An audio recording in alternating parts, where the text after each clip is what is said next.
Next item of business is a debate on motion 18896, the name of Liam Kerr, on restoring trust in criminal sentencing. Can I invite those members who wish to take part in the debate to press the request to speak buttons now. And I call on Liam Kerr to speak to and move the motion. Mr Kerr, 7 minutes, please. Thank you, Presiding Officer. Yeah, I've called this motion, which I hereby move in my name, because I'm sure all of us in this chamber have met victims and their families who have expressed disbelief and horror at what they feel were less than clear sentences. See, victims rarely understand the justice system, and we know that they find the court process difficult and intimidating. But having got to the end of that process and secured a guilty verdict, at least some victims may find the peace and sense of justice they need. But then, only halfway through their attacker's prison sentence, they discover their assailant is back on their streets, in their community, in their public space.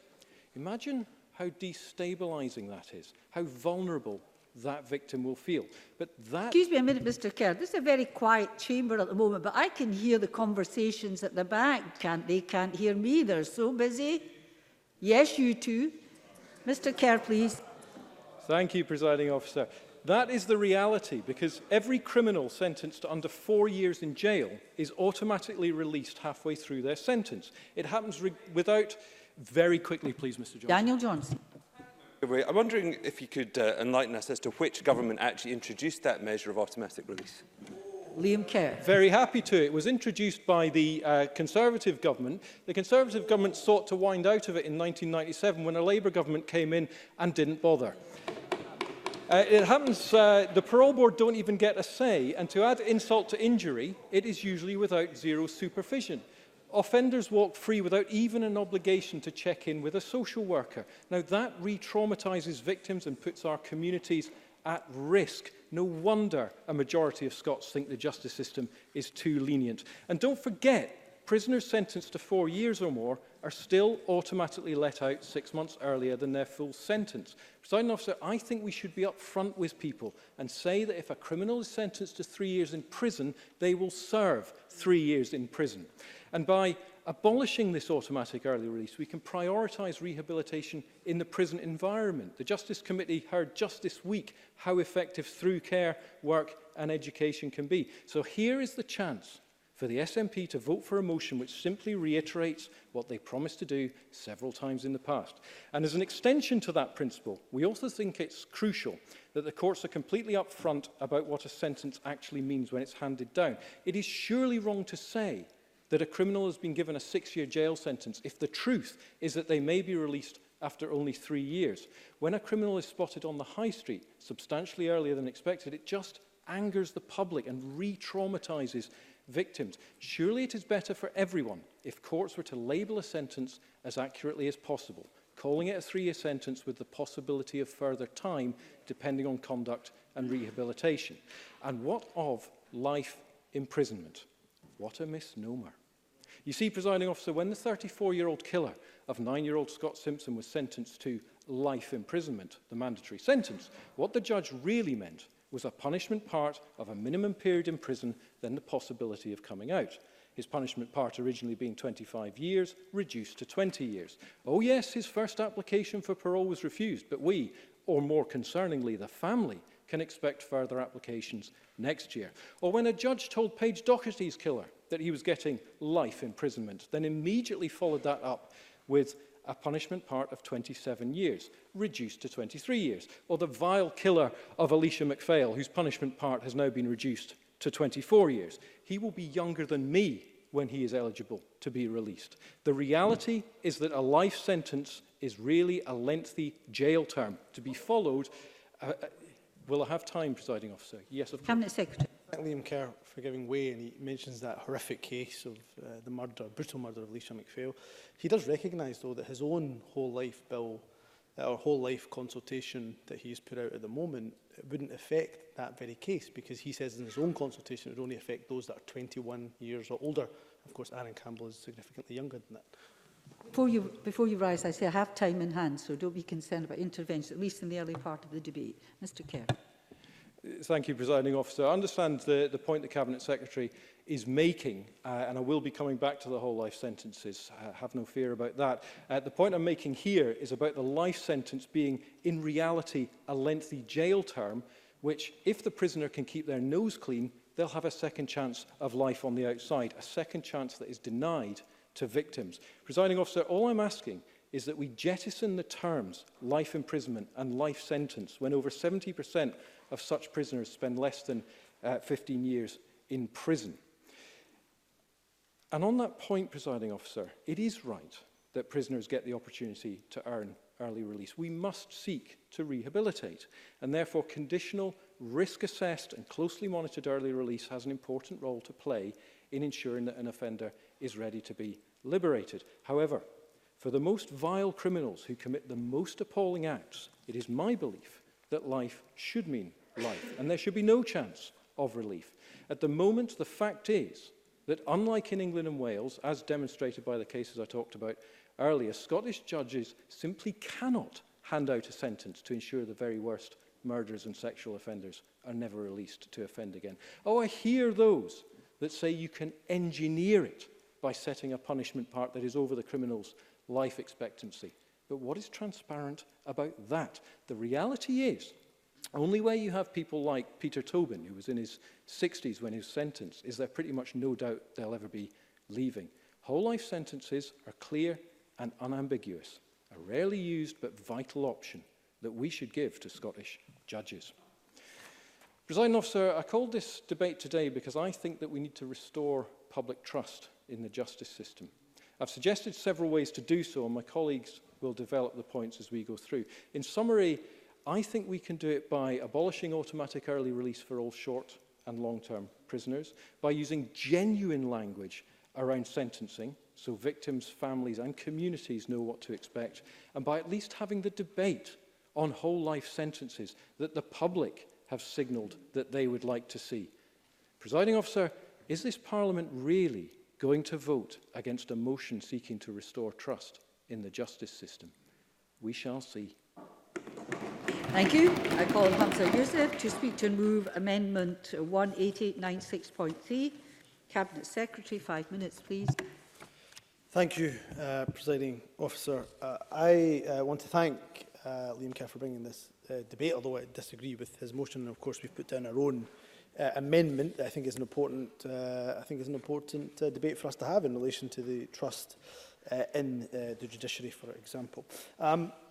I want to lay out why public trust is important. I want to lay out what lies at the heart of the Scottish Government's approach to sentencing policy, why it matters to us all in this chamber that we talk about approaches to criminal justice policy being rooted in fairness, yes, for victims, and of course in relation to rehabilitation, and why we cannot go on in Scotland locking up more and more of our citizens in numbers far in excess of most mainstream countries in Europe.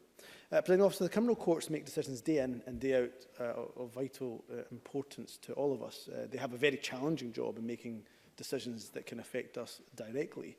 If involved in a court case, and of course indirectly, they can also affect us through the experiences of families or friends who are either the accused of crimes or indeed are victims of crimes. It's no exaggeration to say that public confidence being maintained in the criminal courts is absolutely essential to law and order, because you can imagine a scenario where people don't have confidence or didn't have confidence in the justice system. That would discourage victims from reporting their experiences and would undermine wider public confidence in the ability of that system to keep communities safe. That's why I'm pleased that the survey that's quoted by Liam Kerr now reflect upon what he says in relation to the percentage of people who think sentences are too lenient. It's also fair to say in that very same study that he quotes, nearly 2/3 of people agreed that Scotland's justice system was fair to all. Presiding Officer, while I'm also keen to further improve, I am of course keen to further improve this level of confidence and trust.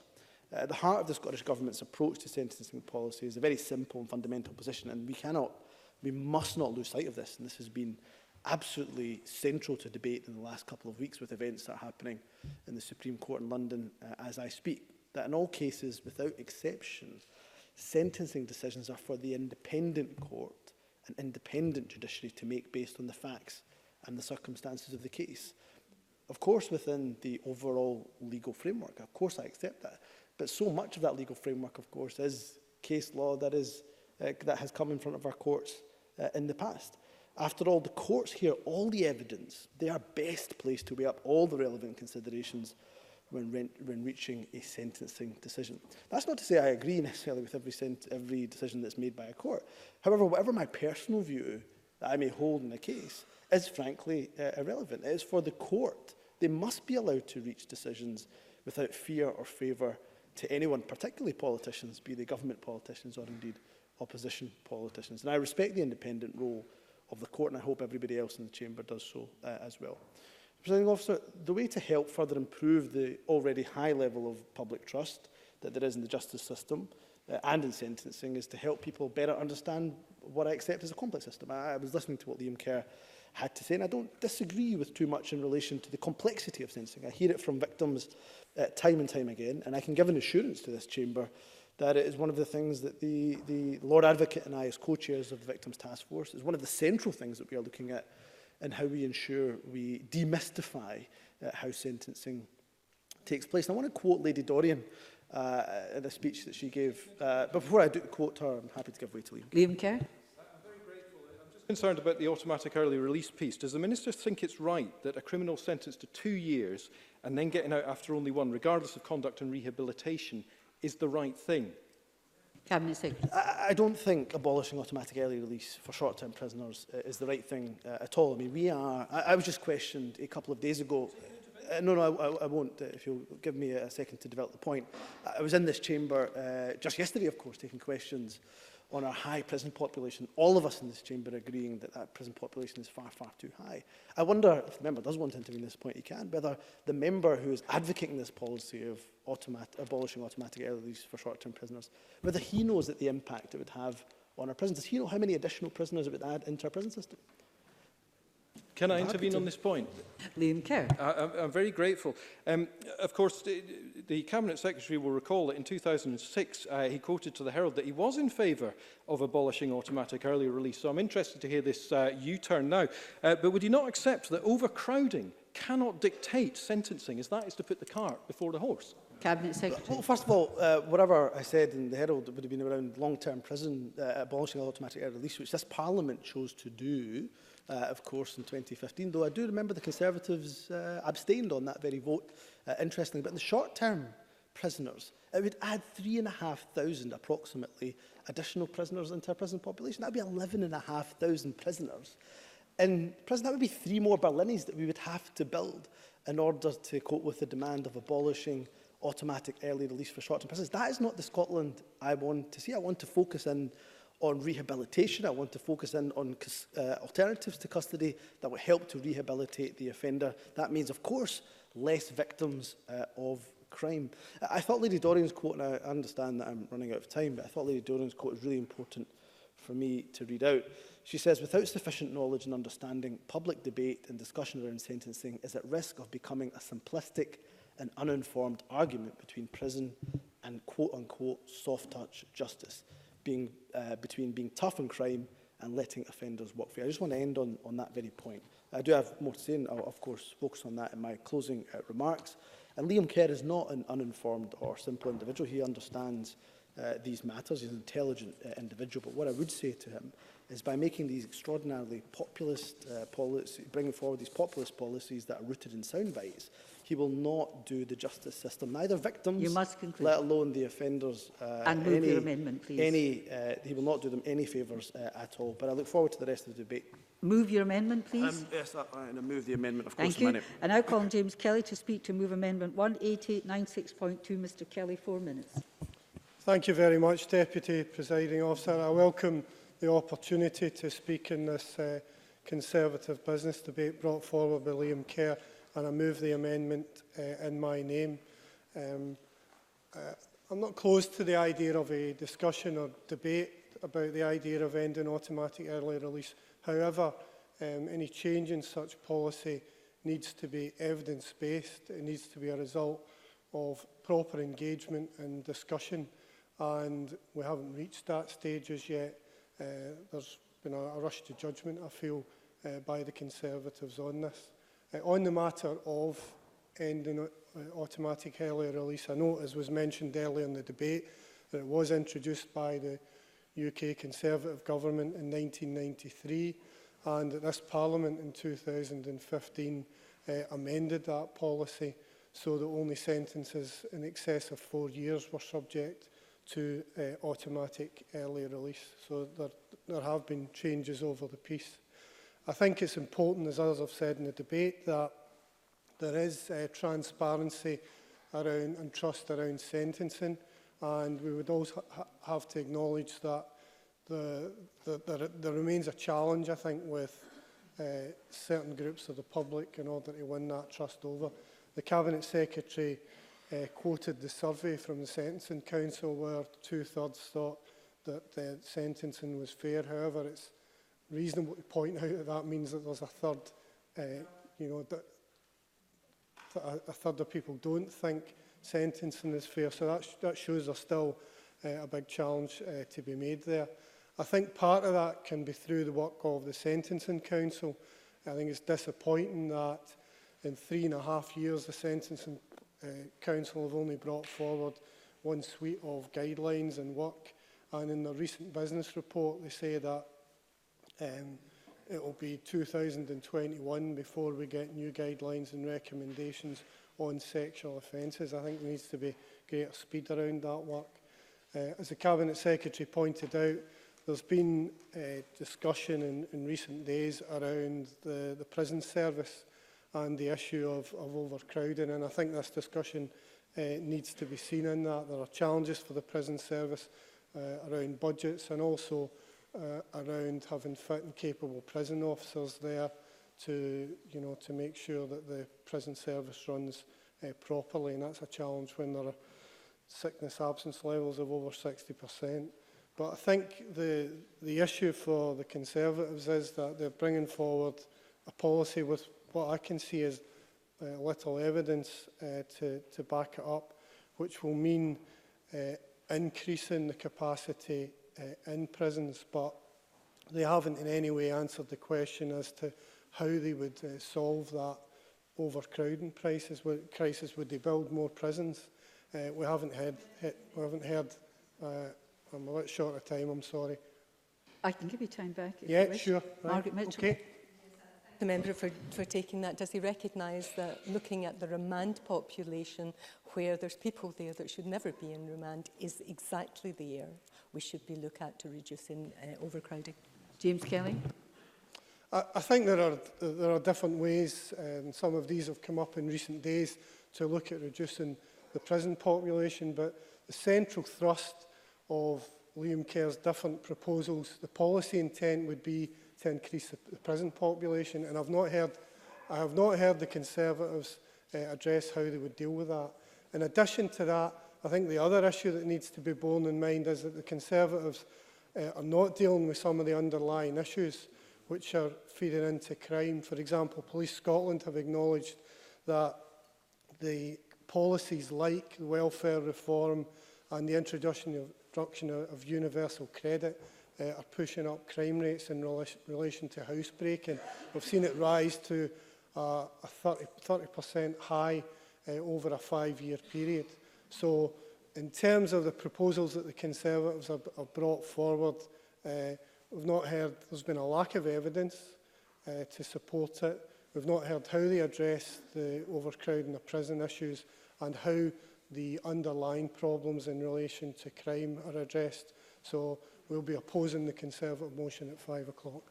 Thank you, Mr Kelly. I call John Finney. 4 minutes, please, Mr Finney. Thank you very much indeed, Presiding Officer. And I think this is a philosophical debate that Mr Kerr's brought forward. I have to say, increasingly I find Mr Kerr's views distasteful. I'm not convinced that they're personally held, but I know that he's very keen on an evidence base for issues. Now, I'm not wanting to have this debate on his ground. I understood this to be a debate about the wider aspects of justice and our justice system, and I find it very unhelpful to continually plough out the mantra about there's lack of public confidence in it. I don't know where his base for that would be. And I have to say, if we try and shape our views around exceptional events rather than the norm, then I think we're going to have some difficulty. Because what we know is, of course, that Mr Kerr takes a similar view, and his motion does talk about short sentences in respect of the presumption against short sentences.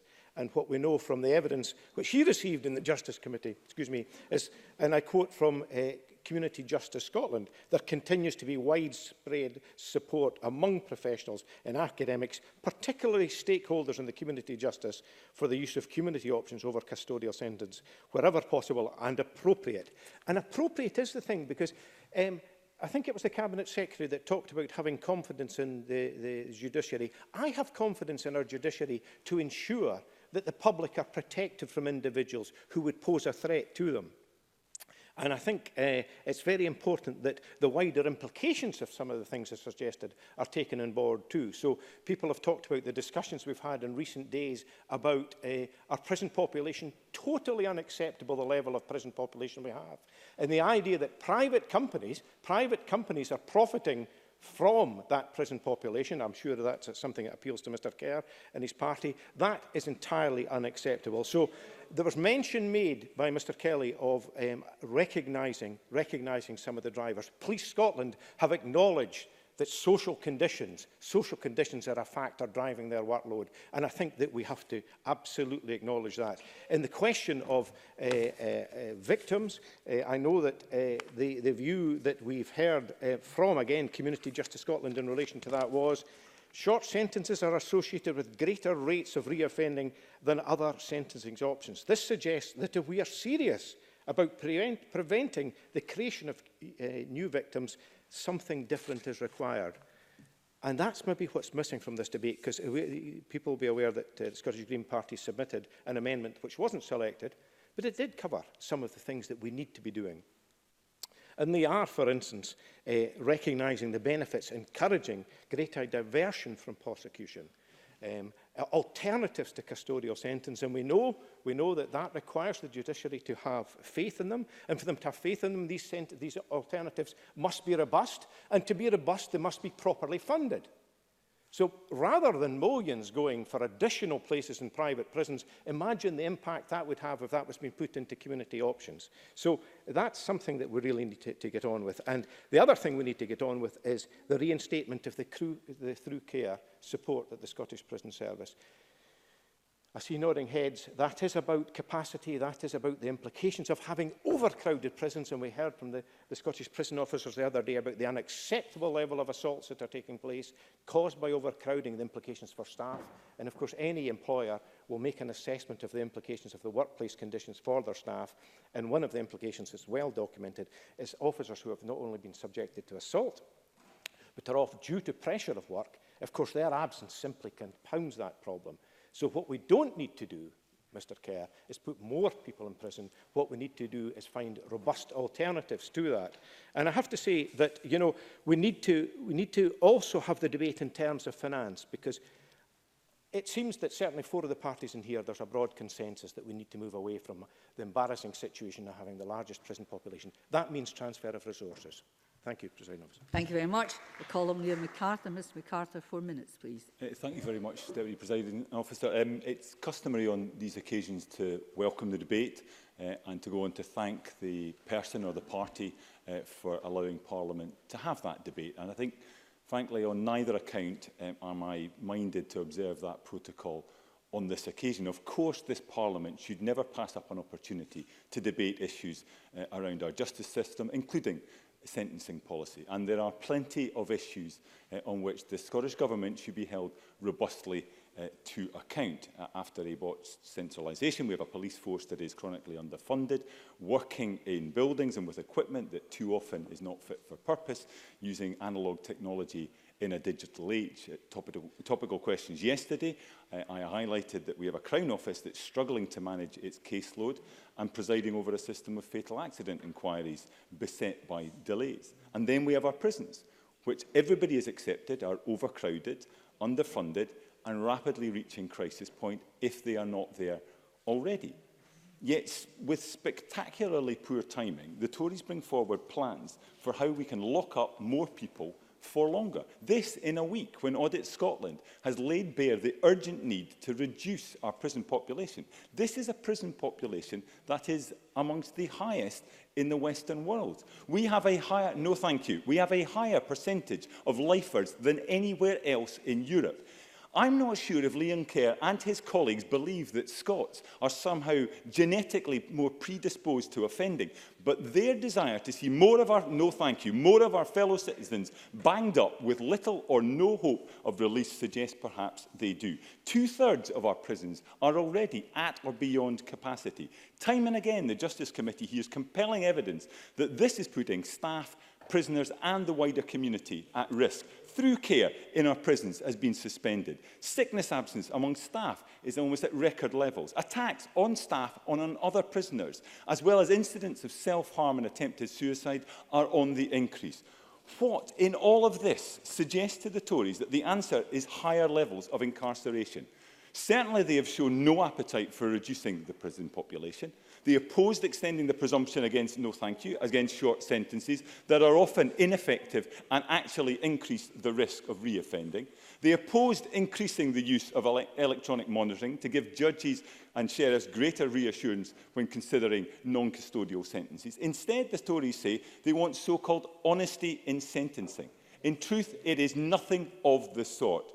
It calls into question the independence of the judiciary and of our courts. It undermines the professionalism and discretion of the parole board. It is a populist, punitive approach that has proved disastrous in many states in the US, leading to mass incarceration and the creation of wider social problems. But not only is it ineffective and counterproductive in reducing offending, reoffending, and the risk to our communities, it also massively increases the cost to the public purse. Expanding our prison estate to accommodate the additional numbers required under Liam Kerr's delusional tough justice strategy would come with the heftiest of price tags.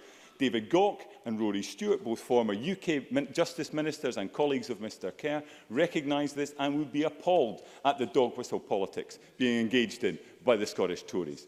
Deputy Presiding Officer, the Howard League summed it up perfectly, the nonsense at the heart of Liam Kerr's approach. They said, "We all know that Scotland's prisons are overcrowded, which has serious implications for both prisoners and prison staff.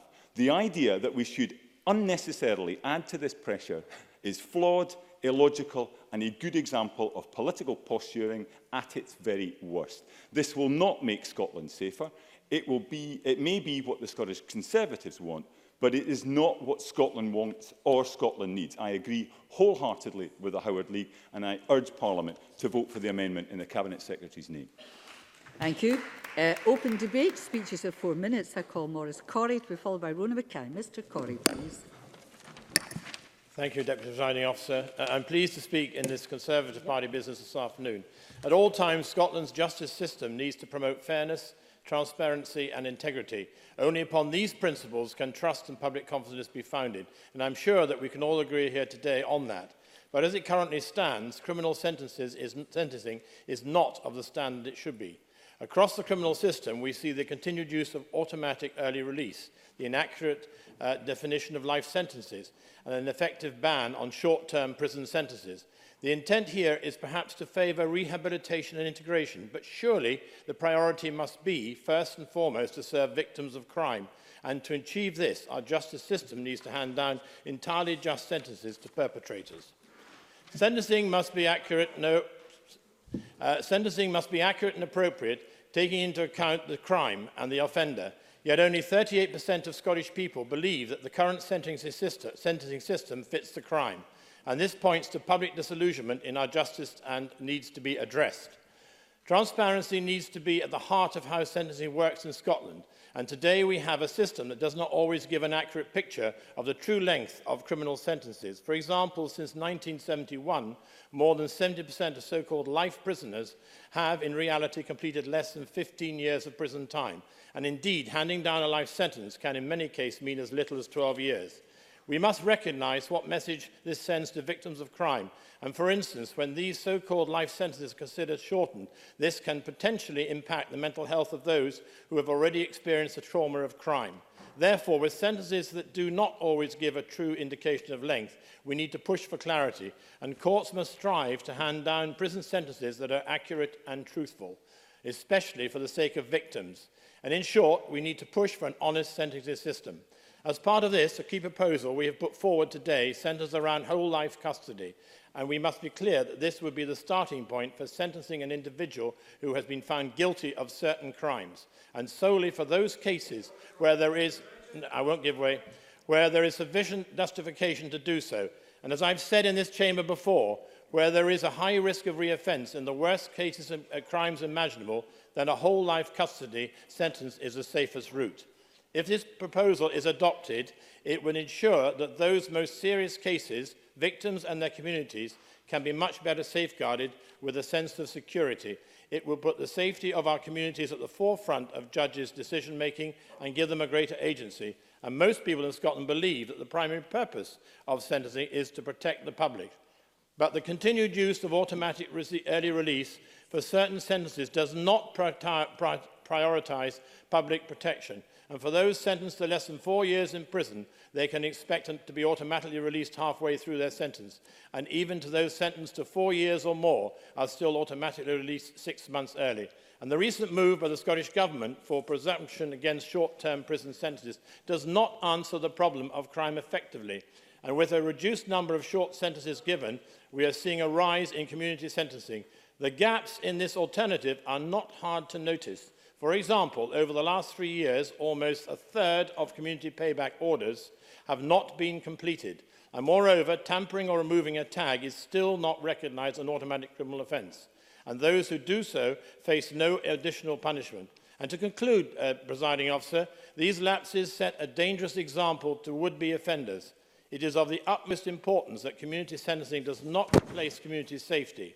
And with these arguably lenient measures, public confidence in sentencing is at the risk of falling further. Victims and their wider communities need to have the trust in their criminal system in Scotland. Thank you. Thank you, Mr Curry. Can I call Rona Mackay to be followed by Mary Fee?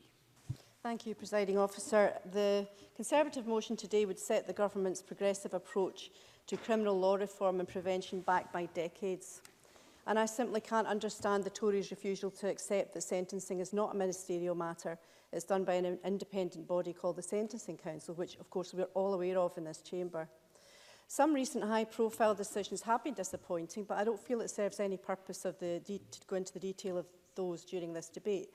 They're undoubtedly what sparked this Conservative debate, but I have to say I feel uneasy about them being used, frankly, as a political lever to fuel this debate. It's also... No, thank you. It's also extremely unrealistic to demand the end of early release for all short-term and long-term prisoners. In other words, all prisoners. Of course, public trust is important, but do the Conservatives not believe that every case is different and must be judged on its own merit? Does their idea of justice mean... No, thank you.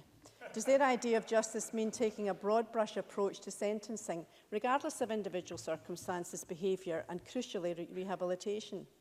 Is this really the sort of justice system we want in Scotland, where one size fits all and no one should strive for improvement? Because that's what the Conservative motion amounts to.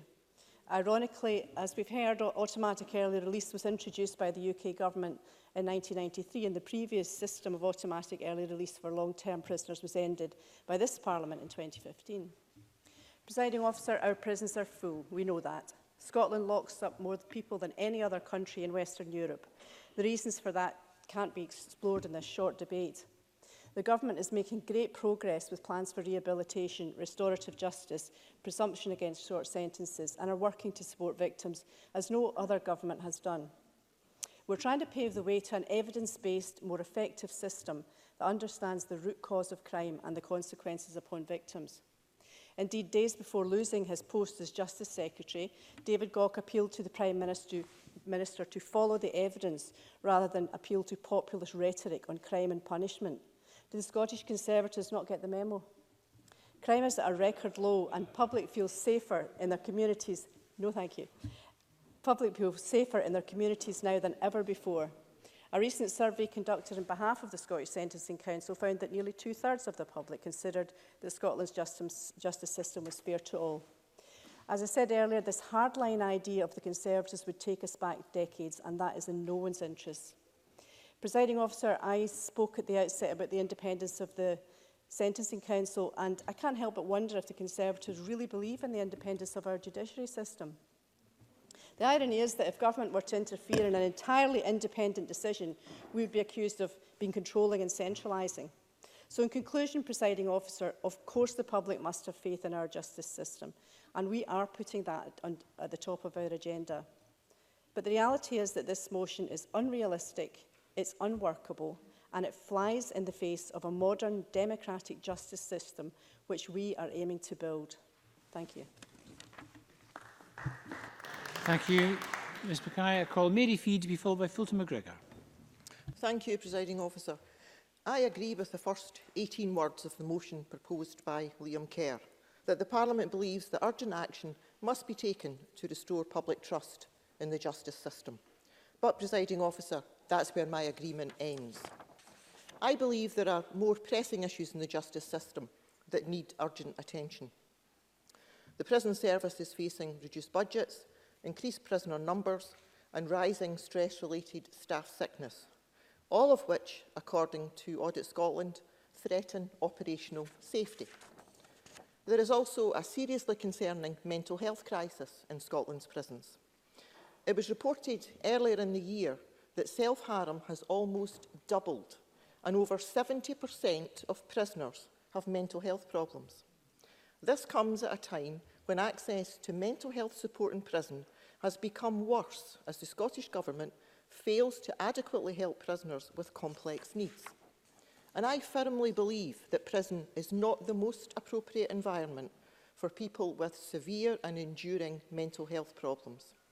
The Conservatives' answer to these problems is to lock up prisoners for longer in a system which is failing them. And instead of focusing on the abolition of automatic early release, we should be focusing on helping Scotland's prisoners rehabilitate and end the cyclical nature of reoffending. In the summer, the then UK Work and Pension Secretary launched a pilot scheme to help prisoners with job advice and claiming benefits as they near their release date.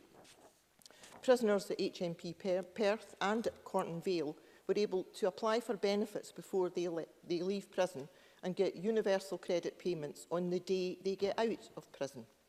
Work coaches also provided enhanced employment support to help them be in a better position to secure a job upon release. Many prisoners face difficulties on release, and some of the biggest drivers of reoffending are failure to find work and failure to find stable housing. Latest statistics show that in Scotland, 1 in 4 people were reconvicted within 12 months of being released. And instead of locking up prisoners and throwing away the key, the Conservatives should speak to their colleagues in Westminster about applying this scheme to all prisons in Scotland. And no, we've heard enough Tory rhetoric for one afternoon, thank you. Further to this, many prisoners tend to have low levels of skills, and according to Freedom of Information requests, almost half of prisoners in Scotland were not functionally numerate, and 30% were illiterate.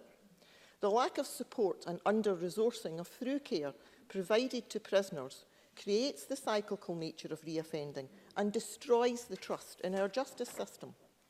Instead, well-resourced community sentences can equip those destroys the trust in our justice system. Instead, well-resourced community sentences can equip those involved with better skills, provide mentoring.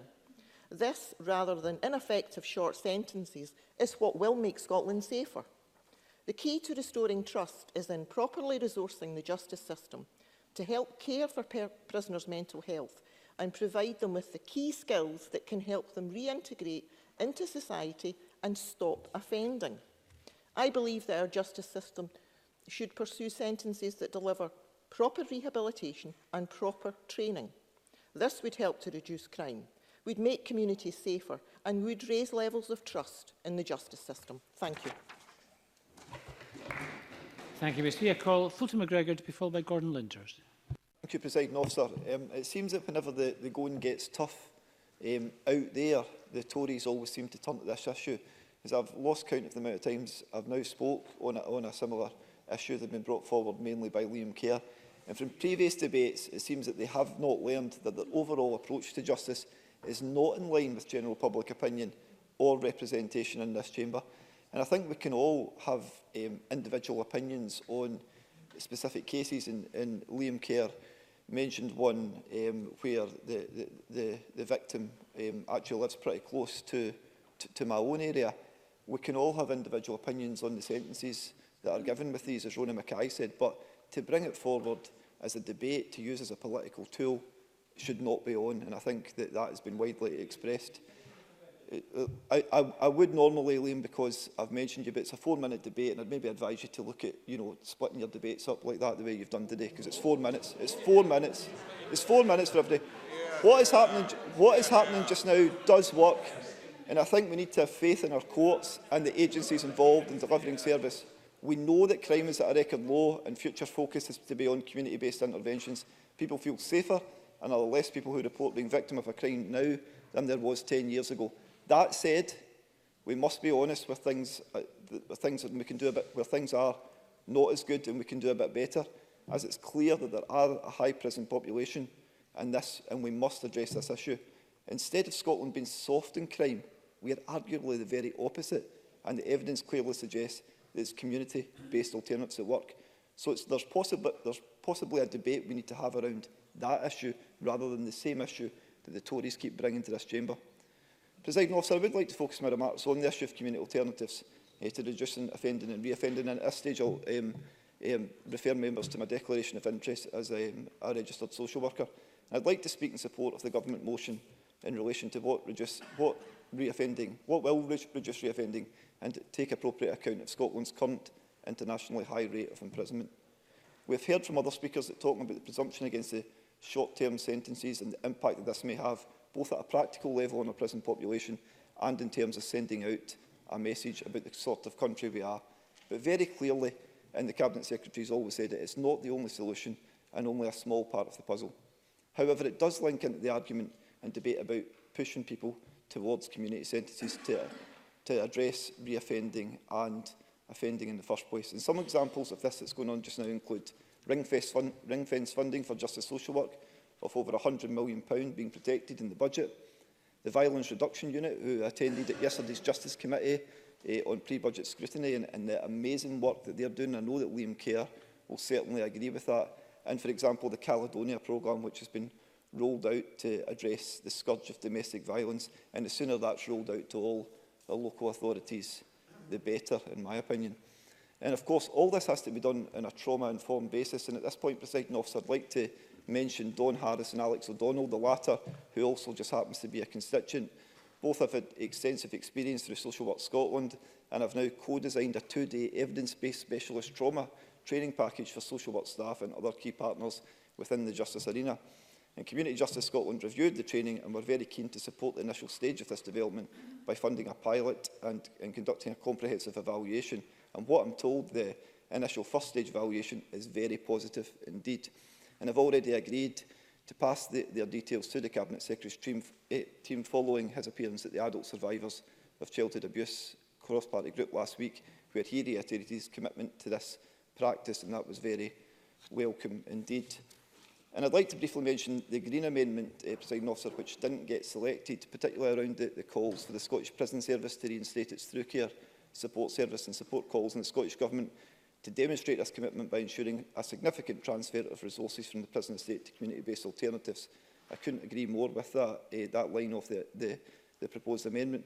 Again, at committee just yesterday, we heard a very compelling case from those in the third sector, such as, Families Outside Sacro and the WISE Group, about the valuable role this service plays. And I had other stuff to say, Presiding Officer, but I'll leave it there. Thank you very much.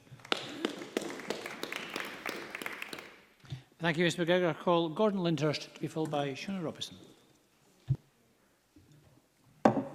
Thank you, Presiding Officer.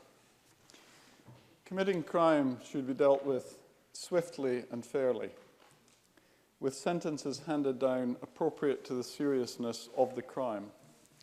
This Parliament should, of course, never interfere in individual cases before the courts, because the independence of the judiciary is a pillar of our system and indeed our civilization. But the current sentencing system can be confusing and seem misleading. In a moment, perhaps, if I might make some progress first, Cabinet Secretary. The current sentencing system can be confusing and seem misleading. It is a system struggling to maintain its public credibility on several fronts, not least in distressing cases such as those of Michelle Stewart and Alicia McPhail, where sentences were reduced for the offender, while at the same time their families struggled to come to terms with the death of their children. And the policy of whole-life sentencing is an example of something that should be seriously looked at. Scottish judges should have the full power to punish criminals, protect the public and rehabilitate offenders as they see fit. And on that, I think the Cabinet Secretary agrees with me, because he emphasised at the outset, I think, of his remarks that indeed it is judges who decide these things. And that's indeed the point of giving judges the power of whole life sentencing, because this place decides the law and the powers that the judges have. The judges then decide if they exercise those or apply those in individual cases. Now, the First Minister herself, of course, supported ending early release in 2015, and yet sentences of under 4 years still see offenders released automatically halfway through their sentence, while those over 4 years still allow prisoners to be released 6 months early by default. Early release should always be discretionary and earned, not automatic. Reform Scotland have said that the SNP government, despite claiming to have ended the practice, still haven't. This is compounded by the government's presumption against custodial sentences, now under 12 months, which must mean that there has been a correspondent rise in community sentences. But the government's own work statistics state that over 30% of community orders were ignored last year, with only a quarter involving any kind of unpaid voluntary work in the community. So it is clear that the community payback system is not working for many of our communities. And that's a position backed by Victim Support Scotland, who say communities have no faith in community sentencing, when they were giving evidence to the Justice Committee last year. So empty statements on smart justice will be of cold comfort to those living with the effects of crime in their communities and on their families. Victims groups like Scottish Women's Aid and Victim Support Scotland argue that current practice poses a greater danger to those who custodial sentencing is meant to be and is supposed to be designed to protect. And I think it is important to emphasise the point that's already been made here today. We shouldn't view things backwards. We don't start or shouldn't start with saying the prisons are too full, therefore we must change the law to reduce the number of people in prison. What we need to do is look at how the system is not working. Of course, the prison population and that sort of consideration compared to other countries, that's relevant, but that shows that there's a difficulty with the way the system is set up. So it is time for serious reconsideration of the systemic approach to sentencing in our country. And for that reason, I support the Scottish Conservative motion today. And I call Shona Robertson before we move to closing speeches. Shona Robertson. Thank you, Presiding Officer. I think we all agree that public trust in our justice system is essential. And of course, facts are important rather than assertion. And the first fact, of course, is that the automatic early release was introduced by the UK government, the Tory government, in 1993.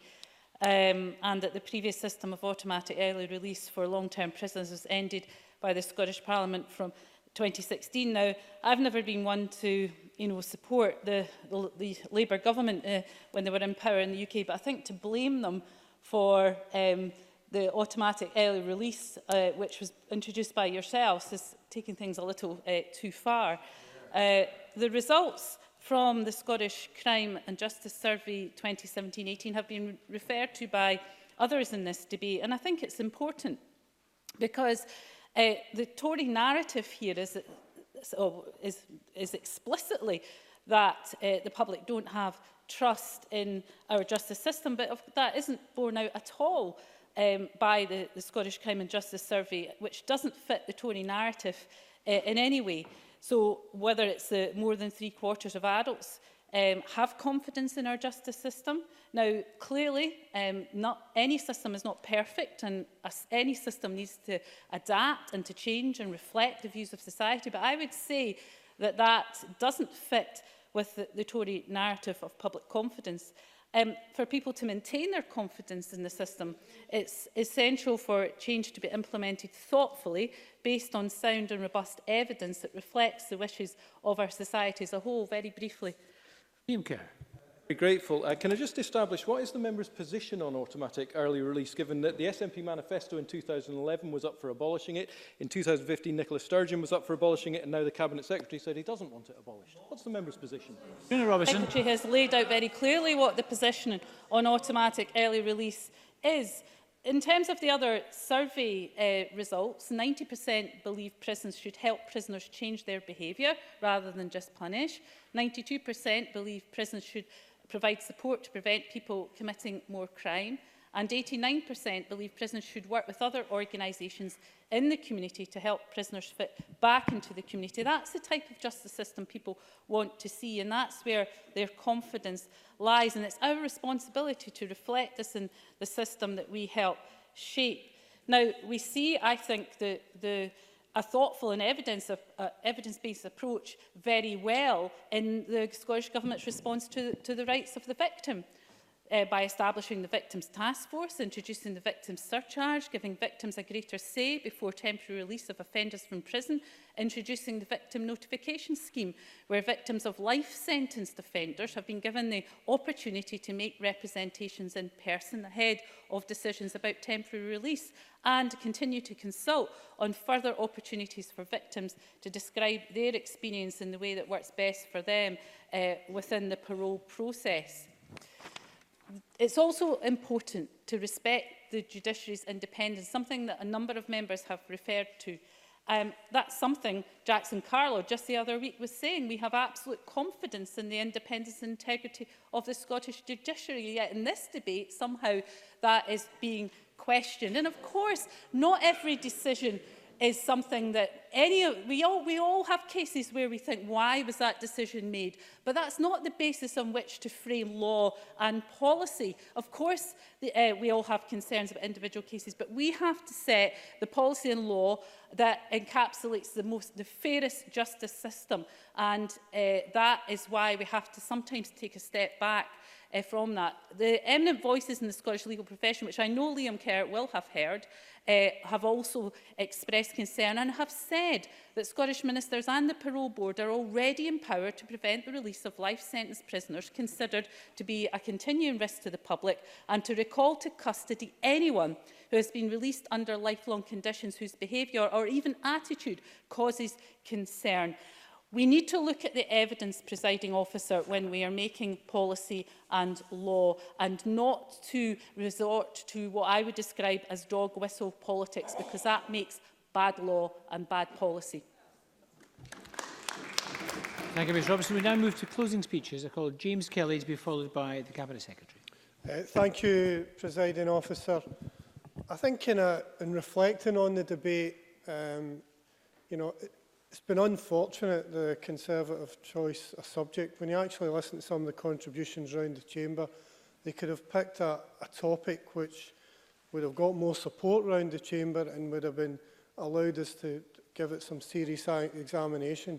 For example, if you take the contribution of John Finney, and I regret the Green Amendment wasn't selected, on the issue of through care in the prison system, which has come up in recent days. There's an issue that was suspended by the Scottish Government in July, and through care is very important in terms of providing support to prisoners as they move towards the end of their sentence and out into the community. And providing proper through care can give prisoners an element of strong stability as they're released, and reduce the element of reoffending that unfortunately we see in some cases. So that could have been a good topic for serious discussion by the Parliament, and it was acknowledged by Fulton McGregor also. Just on that, I know the Cabinet Secretary commented on it yesterday and it was discussed at the Justice Committee. I think it's important that any proposals on through care going forward ensure that when the service is reintroduced, and it should be reintroduced as soon as possible, that it's not diluted in any way. So the service that was suspended had the support of 42 officers. There's been some discussion about that shortfall being picked up by the third sector. The service mustn't be diluted, and if it's going to be picked up by the third sector, there needs to be proper funding given to the third sector so that they can carry it out adequately. I also think Mary Fee's contribution gave some substantial statistics around some of the issues that prisoners are suffering from within the justice system. For example, the mental health issues and the shortcomings in terms of mental health support. I think Mary Fee made a very important contribution in regards to that. I think overall, the issues that need to be addressed are clearly around sentencing. I was glad to hear Gordon Lyndhurst, along with Shona Robson, acknowledge that we must respect the independence of the judiciary. I think it's a bit unfortunate that people pick on individual cases. It's right if you want to question the policy and try and change that policy, but ultimately, once the policy is set, I don't think it's right to try and undermine the independence of the judiciary. I'm sorry, I'm short of time. I've only got 4 minutes. Prisons have been mentioned a great deal in the debate, and I think there are clearly issues there in terms of how we address the overcrowding of prisons, how we get that balance right between those who serve custodial sentences quite correctly in some cases, and the use of community justice. And I think what runs through all of that is there's clearly a financing issue. I mean, interestingly, in the Justice Committee yesterday, we heard that to keep someone in prison costs £35,000 a year. That's quite a substantial amount of money, and that's not to say that we should then sort of move to. There needs to be a consideration given in terms of any policy that moves to change that approach. But ultimately, in terms of balancing it between how we fund the running of the prison service, support for prisoners and support for community justice, it needs an honest discussion about financing. And summing up, Presiding Officer, I think it's regrettable in this debate that the Tories have brought forward a proposal which is not evidence-based, which is not the result of proper engagement.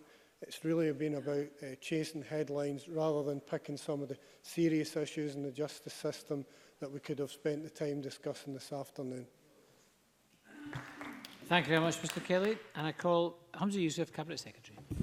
Thank you, Presiding Officer. We have heard the demands from the Scottish Conservatives to end automatic early release, the scheme that they themselves brought in for Scotland back in the 1990s, the scheme that this government ended for serious offenders in 2015, a vote on which the Scottish Conservatives, of course, abstained on. The simple truth is, as others have said, that at a time when our prisons are full and Scotland holds more of its people in custody than any other country in Western Europe, ending automatic early release for short-term prisoners, as suggested by Scottish Conservatives, would add a catastrophic pressure on an already pressurised prison system. 3,500 additional prisoners. That would be 3 Barlinis that would have to be built. And as Liam MacArthur said in his intervention, his contribution, that would be at a considerable cost to the public purse. There must be a better way of doing things. Presiding Officer, I'm happy to listen to proposals that come from across the chamber that would help to make our justice system more transparent. What I would say to the Conservative members in particular, I heard them getting quite annoyed and angsty when other members were suggesting that they are questioning the independence of the judiciary to make decisions. What I would say to them is that they should reflect on the contributions that they've made. I'll give you just one example, the contribution made by Maurice Corrie.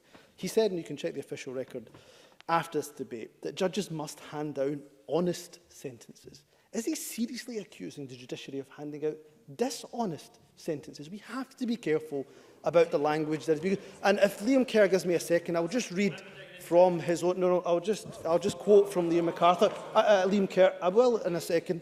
I quote from Liam Kerr, his article from the 16th of September. He talks about how he's met families and they're disgusted with the experience of the justice system. And he says, and I quote him exactly, "Frequently this is because of what they see as outrageous, soft-touch sentences that are handed down in the SNP Scotland." These sentences are handed down not by SNP politicians, but they're handed down by the independent judiciary. To attempt to align them with the government's politics is a shameful act, and I give way to Maurice Corrie. Maurice Corrie. Presiding officer, thank you. I thank the member for giving way. My words I used were quite clear. In other words, that the situation which the judge would look at in the case of an offender is appropriately punished or the appropriate sentence applied, an honest approach to it, and not in any way influenced by any way, shape or form. It is an appropriate sentence. That is what I meant. Cabinet Secretary. Again, he's used the words honesty. Again, it's not a dishonest approach that is used by our judiciary. I accept that the system of... You'll forgive me, I'm going to make progress. I do accept... they're groaning. I've given an intervention and I have 2 more minutes to go. I do accept that the system of sentencing can be difficult to understand. A key role of the Sentencing Council is to aid public understanding of sentencing. And they undertake a range of activity to help with that. But let's not forget the current complex system, of course, was largely put in place by, again, that UK government in the mid-1990s. Courts often do seek to explain what sentences mean in practical terms, with, for example, the court always clearly explaining what a life sentence means. They do explain what a punishment part of a sentence is. Now, can we do more? Can the courts do more? Can we as a government look at the systems that we have in place with all the justice stakeholders? Yes, I think we can. And that is something that the Victims Task Force will take forward. Presiding officer, I want to be clear that for those who commit the most heinous crimes, it's absolutely right that the courts have the necessary powers to ensure that they can be punished effectively. And they do. The law is very clear in this regard. When the court is setting the punishment part of a life sentence, the court can set a period, and has set a period in previous cases, that exceeds the rest of a person's life. I firmly believe the court should have these powers, and that it should be for the court to determine when to use such powers in any given case. Discretion for the courts to sentence within the overall legal framework is at the heart of the Scottish Government's sentencing policy. Again, if there are proposals to change that framework, then members should bring those forward. And I note, in fairness to Liam Kerr, he has brought forward those with his whole life sentence bill, which I understand by those that are experts and criminologists in the field have already been somewhat discredited. Presiding officer, I'm not sure how much more time I have. A little bit. Okay. What I just want to end on the couple of motions that weren't selected. On John Finney's motion, I hear what he says about through care, and James Kelly has made this point to me, as did Fulton McGregor. I should be able to say something, hopefully, in the coming days, if not the coming weeks, and I will ensure I take and reflect upon the points that he makes. I would say with John Finney's motion, I accept and agree with most of it. I don't think we're able to quite rebalance resources from the prison system to community justice at this moment, because we have 8,200 prisoners. But in the future, that would absolutely be the plan, is where we'd want to be. And I don't take away from the point that we have to bolster and look at making sure we give additional funding and investment to community alternatives. That's something I believe in, and something that we have done. I also agreed with much of what was in James Kelly's motion as well, though I suspect ours will preempt his. But nonetheless, his focus on the evidence approach, I'm very encouraged by. James Kelly is new in his role. I'm very encouraged by the fact that he has often spoken about taking an evidence-based approach, and I'm sure it's something that he and I will agree on in the years to come. So, Presiding Officer, in winding up, let me just say that this has been a good debate from all of those who oppose the Conservatives' motion. I think they've made some excellent points. I think they've made the points that we want a justice system that is rooted, of course, in transparency, but also an evidence-based justice system that is fair to victims, as well, of course, as supporting rehabilitation. And therefore, I would ask members to reject the Conservative motion and accept and vote for the Government's motion in my name. Thank you, Cabinet Secretary. I call on Margaret Mitchell to conclude our debate. Thank you, Presiding Officer. This has been an important debate, and one which has generated diverse and even somewhat heated, diametrically opposed views. Perhaps not surprising, as sentencing is an emotive subject. This is evidenced by public reaction which, when an individual is released from prison and goes on to reoffend, can range from frustration to outrage, depending on the circumstances and nature of the reoffending. In some instances, the crimes committed can have devastating consequences which ruin lives. In the 2017-18 Scottish Criminal Justice Survey, if you look at the reading, it does not make any encouraging views. It reveals, to answer John Finney's question, that the majority of Scottish adults do not have confidence in the punishment handed down by the Scottish courts and that they fit the crime committed. The Cabinet Secretary has acknowledged that the public confidence, if you don't mind, Mr Finney, not very many interventions were taken. I want to develop why we've called this debate.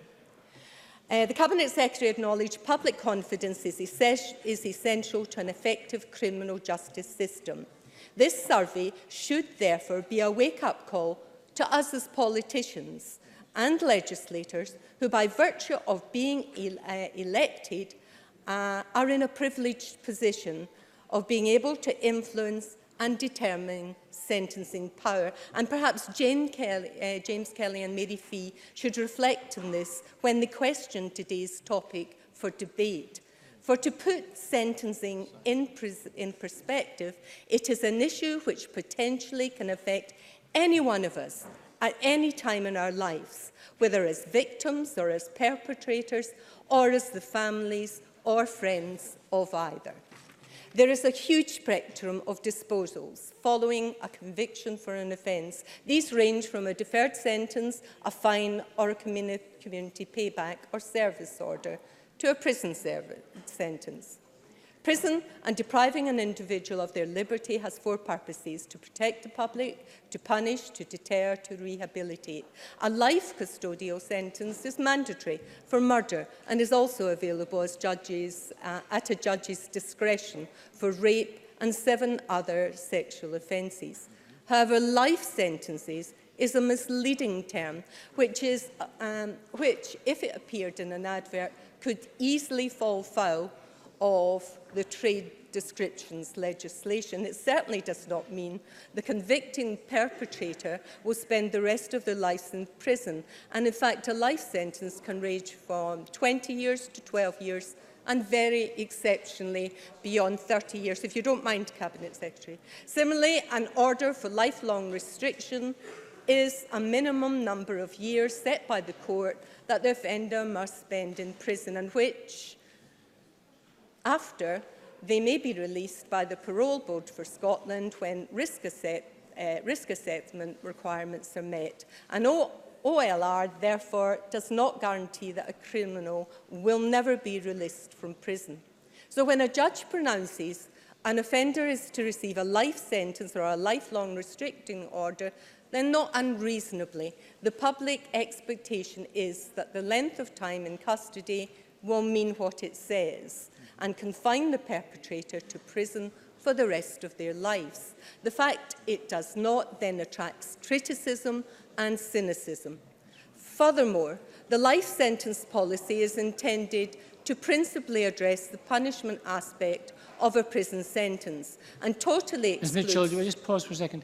Can I ask members, there's a lot of low-level conversations taking place. Can we just let Ms Mitchell wind up, please? Furthermore, life sentence policy is intended to principally address the punishment aspect of a prison sentence and totally excludes judges from being able to impose a sentence they see fit to ensure the public is safe. This means, in practice, the public safety aspect is dealt with by the Parole Board.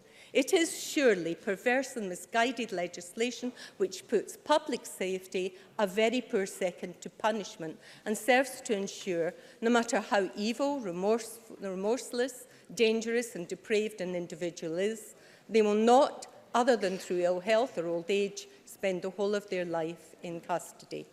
Quite simply, this is bad, complex and confusing sentencing policy, which should be scrapped and replaced with honesty in sentences, which prioritises public safety. And here, to suggest, as Liam MacArthur does, that this is about increasing the prison population is perhaps by design intended to mislead. Instead, in thankfully the exceptionally rare cases where the crime is so depraved and heinous, then life should mean life for the reasons Liam Kerr has comprehensively set out today.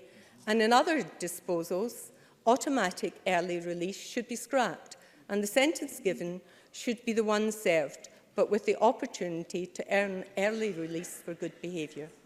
The presumption against short-term sentences serves no useful purpose other than to limit judicial discretion while seeking to empty our prisons without properly funding the community payback order alternatives to custody.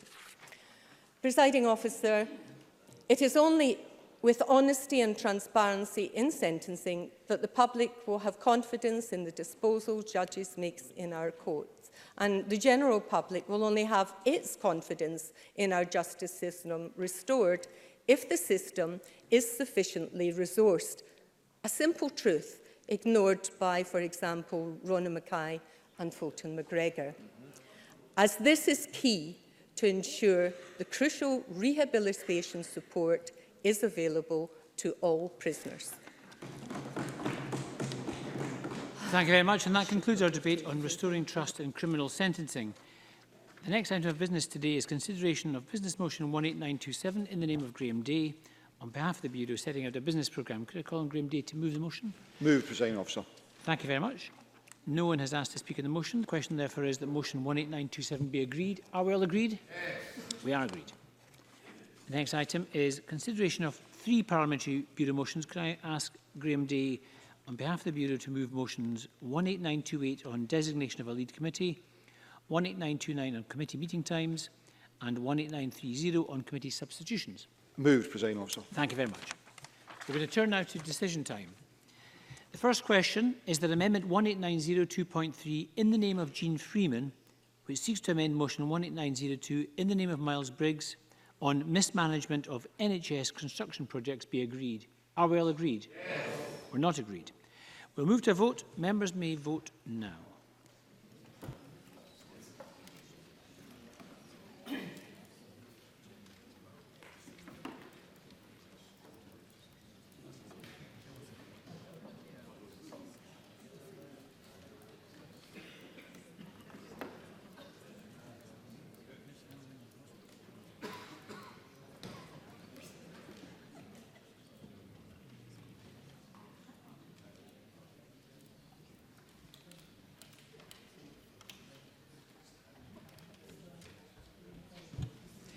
The result of the vote on amendment number 18902.3 in the name of Jean Freeman is yes 87, no 28. There were no abstentions. The amendment is therefore agreed. The next question is that amendment 18902.1 in the name of Monica Lennon, which seeks to amend the motion in the name of Miles Briggs, be agreed. Are we all agreed? Yes. We are agreed.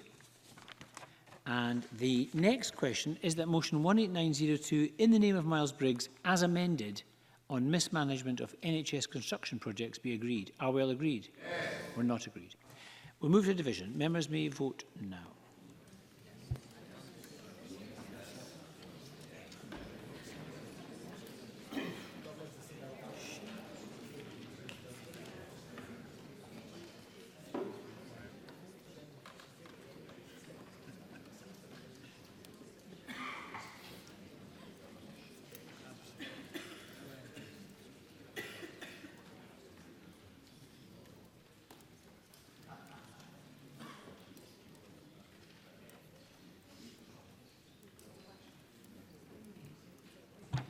The result of the vote on motion 18902 in the name of Miles Briggs as amended is yes 87. There were no votes against.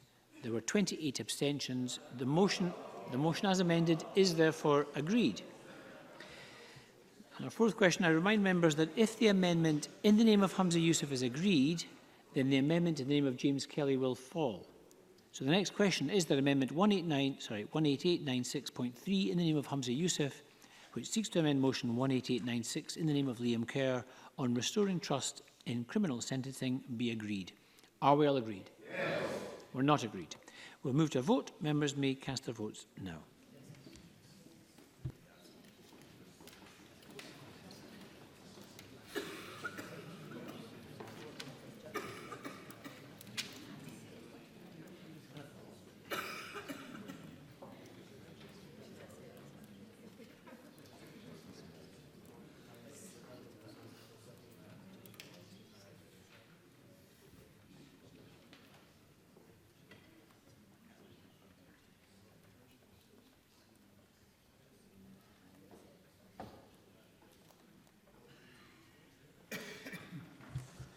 The result of the vote on amendment number 18896.3 in the name of Hamza Youssef is yes 63, no 28. There were 25 abstentions. The amendment is therefore agreed. The amendment in the name of James Kelly is therefore 8. There were 25 abstentions. The amendment is therefore agreed. The amendment in the name of James Kelly is therefore be agreed. Are we all agreed? Yes. We're not agreed. We'll move to a vote. Members may cast their votes now.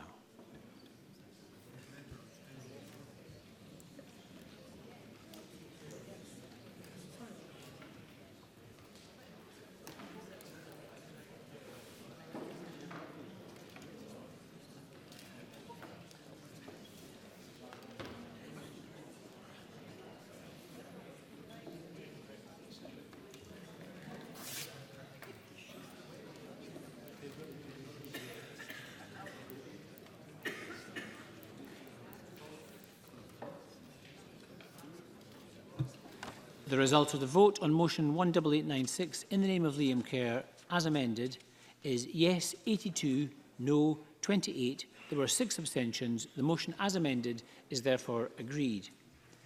And I propose to ask a single question on the 3 Parliamentary Bureau motions. Does anyone object? That's good. The question is that motions 18928, 18929 and 18930 in the name of Graham Day on behalf of the Bureau are agreed. Are we all agreed? We are agreed, and that concludes decision time. We'll move shortly to a members' business debate on motion 18408 in the name of Miles Briggs on Chaz, keeping the joy alive. But we'll just take a short break while, if I won't suspend, we'll just continue, but we'll have a short interruption while members move seats.